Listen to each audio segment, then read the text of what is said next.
Die Suche nach dem Logos, nach dem Sinn des Lebens, der stand im Mittelpunkt des Lebens und auch Lebenswerkes von Viktor Frankl. Der berühmte Wiener Arzt und Psychiater ist der Begründer der Logotherapie, der Existenzanalyse. Seine zahlreichen Bücher sind millionenfach verkauft und in über 30 Sprachen übersetzt worden. Morgen hätte Viktor Frankl seinen 100. Geburtstag gefeiert. Wo steht geschrieben, dass man nur ohne Angst etwas tun soll? Wer sagt einem denn, dass man nicht mit der Angst, ja, dass man nicht trotz der Angst etwas tun kann und vielleicht auch tun soll? Wer sich seinen Ängsten stellt, kann sie überwinden. Davon war Viktor Frankl felsenfest überzeugt. Dieser Gedanke prägte auch die von ihm begründete Logotherapie. Viktor Frankl wurde 1905 in Wien geboren. Er studierte Medizin und widmete sich als Psychiater vor allem selbstmordgefährdeten Jugendlichen. Frankl wollte Menschen helfen, Sinn in ihrem Leben zu finden. Auch nach dem Anschluss blieb Viktor Frankl in Österreich. 1942 wurde er in ein Konzentrationslager deportiert. Viktor Frankl überlebte den Naziterror. Fast alle seine Verwandten wurden umgebracht. Nach dem Krieg schrieb Viktor Frankl das Buch »Trotzdem Ja zum Leben sagen«, seine ganz persönliche Aufarbeitung der furchtbaren Erlebnisse als KZ-Häftling. Die Mariannengasse im 9. Wiener Bezirk war Arztpraxis und Privatwohnung zugleich. Dort lebte er gemeinsam mit seiner zweiten Frau Eleonore bis zu seinem Tod 1997. Zahlreiche Manuskripte und millionenfach verkaufte Bücher sind Hinterlassenschaft des weltberühmten Sinnsuchenden, der überzeugt war, dass auch wenn nichts mehr änderbar, man selbst noch änderbar sei und man als besserer Mensch aus der Welt gehen könne. Und ich freue mich sehr, dass heute bei uns der Enkel von Viktor Frankl ist. Herzlich willkommen, Alexander Wessely. Schön, dass Sie da sind. Freut mich auch. Und mit uns ein bisschen über Ihren Großvater sprechen wollen. Sie selber sind ja Filmemacher, aber unter anderem auch Psychotherapeut. Ja. Wie sehr hat denn Ihr Leben sozusagen die Lehre Ihres Großvaters Ihr Leben, also auch Ihr privates und natürlich auch Ihr berufliches Leben beeinflusst? Das ist für mich immer ein bisschen schwer zu beantworten, weil ich ja keinen Vergleich habe, wie es sonst gewesen wäre. Ja. Aber er war natürlich ein großartiger Mensch und damit auch ein Vorbild für mich. Und er hatte schon auch ein paar Lebensmottos. Und ein Motto von ihm war, die kleinen Dinge im Leben, die kleinen Entscheidungen mit derselben Sorgfalt zu bearbeiten wie die großen. Und die großen Entscheidungen mit derselben Leichtigkeit, mit derselben Gelassenheit wie die kleinen Entscheidungen. Und das versuche ich auch so zu machen. Ja, da steckt schon viel Größe drinnen, wenn man das schafft. Oder wenn man es zumindest einmal erkennt, dass es so sein soll. Was sind denn so Ihre privaten ersten Erinnerungen an Ihren Großvater? Also die erste Erinnerung ist eine ganz lustige, nämlich in Disneyland in Kalifornien, wo er ich glaube, das hat ihn sehr begeistert, oder? Ja, er hat Disneyland geliebt. Also da sehen Sie die Aufnahmen, das ist privat. Da sind wir auf der Rax. Er war ja ein begeisterter Bergsteiger und Kletterer und hat sehr viel geklettert. Hier ist meine Schwester. Das ist aus den 50er Jahren, da sehen Sie mit meiner Mutter. Tennis spielen war nicht unbedingt seine Stärke. Da sehen Sie ihn so in den letzten Jahren dann. Er war immer ein Entertainer eigentlich. Er war ein Entertainer. Er war ein Entertainer. Er hat Witze geliebt und konnte sie sehr gut erzählen und konnte uns immer bei Laune halten. Ja. Aber jetzt haben wir Sie ein bisschen unterbrochen mit Ihren ersten Erinnerungen. Disneyland, glaube ich, war das Stichwort. Disneyland, ja. Eine winkende Mickey Maus. Eine winkende Mickey Maus. Das war meine erste Erinnerung, ja. Er hat dort unterrichtet an der USIU, also in der Nähe von Los Angeles. Ja. Und Disneyland war natürlich dann naheliegender Treffpunkt für Enkel uns, und Großvater. Genau. War er ein begeisterter Großvater? Ja. Er war ein absoluter Familienmensch. Er hat also sehr viel gearbeitet und hat aber doch auch abschalten können und war dann nur für die Familie da.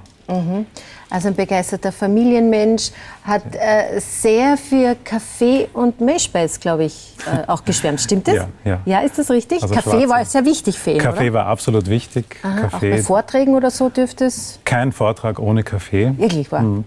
Ui, da war er ganz hart. Da war er ganz hart und es gibt auch die Geschichte, wo er einmal eingeladen war, in Utah an einer Universität einen Vortrag zu halten. Ja. Und das war eine Uni, die von Mormonen geleitet wurde. Oh, kein Kaffee, Kein Kaffee, genau. Aha, ja. Und er hat verweigert. Er hat gesagt, ich halte keinen Vortrag, wenn es keinen Kaffee gibt. Und dann haben sich schließlich 2 Studenten erbarmt und sind irgendwo, ich glaube, zu einer Tankstelle oder so gelaufen im nächsten Ort und haben ihm seinen Kaffee gebracht. Tatsächlich Kaffee geholt. Ja, er konnte schon sehr, sehr stur auch sein. Aber liegt auch viel Humor in der Geschichte, muss ich sagen. Ein begeisterter Großvater, haben Sie gesagt. Es klingt so oder es fühlt sich so ein bisschen an, es wäre schon eine enge Bindung zu ihm da gewesen oder vielleicht auch noch immer da, wenn ich das so sagen darf. Hat es Dinge gegeben, die Sie mit Ihrem Großvater trotz der Bindung und trotz der Nähe nicht besprechen konnte? Hat er Dinge ausgeklammert? Ich denke jetzt zum Beispiel an so grauenvolle Dinge wie die Kfz-Vergangenheit. Die KZ-Vergangenheit? KZ-Vergangenheit? Ja. Also ich hatte nie das Gefühl, dass es etwas gibt, worüber man nicht sprechen kann mit ihm.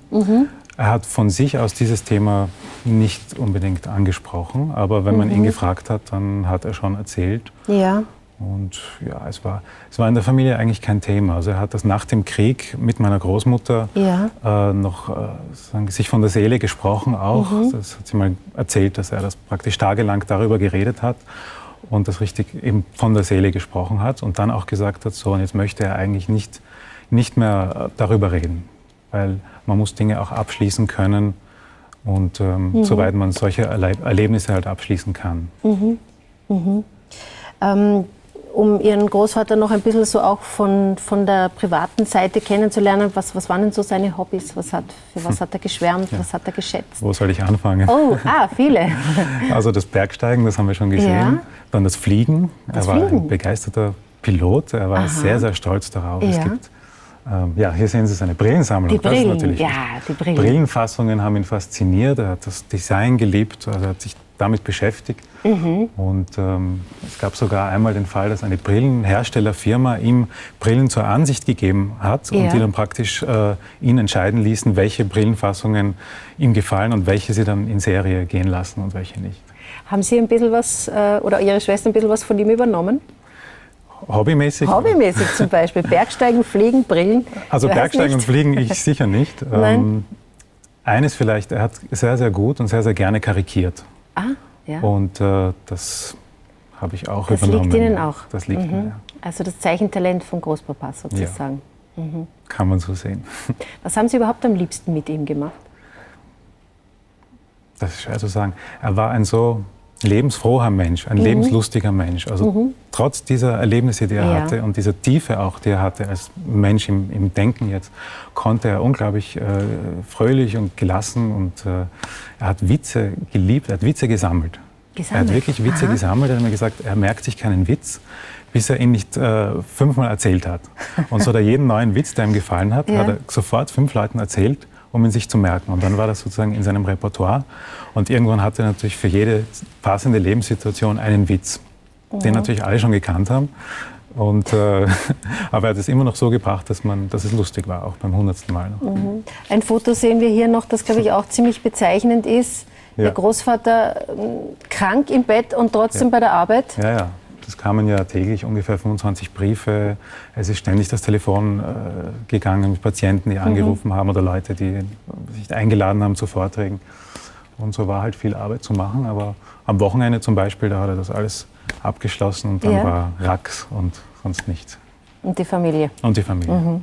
Also nochmal vielen Dank, dass Sie gekommen sind. Es war sehr angenehm, mit Ihnen zu plaudern und auch so viel Liebenswertes, Zusätzliches noch von Ihrem Großvater zu hören. Es sind natürlich viele Ausstellungen und Veranstaltungen zum Viktor Frankl Jubiläum. Alle Informationen, natürlich auch über die Bücher, finden Sie auf unseren Serviceseiten. Ich bedanke mich. Möchten Sie vielleicht ein Osterei mitnehmen? Wird Oster bei Ihnen gefeiert? Ja, natürlich. Suchen Sie sich doch eins meine aus. Nichte heute schon. Für die Nichte? Na, dann ein besonders schönes mitnehmen. Ha? Und dann darf ich Sie rausbegleiten. Danke. Dankeschön, kommen Sie. Auf Wiedersehen. Wiederschauen.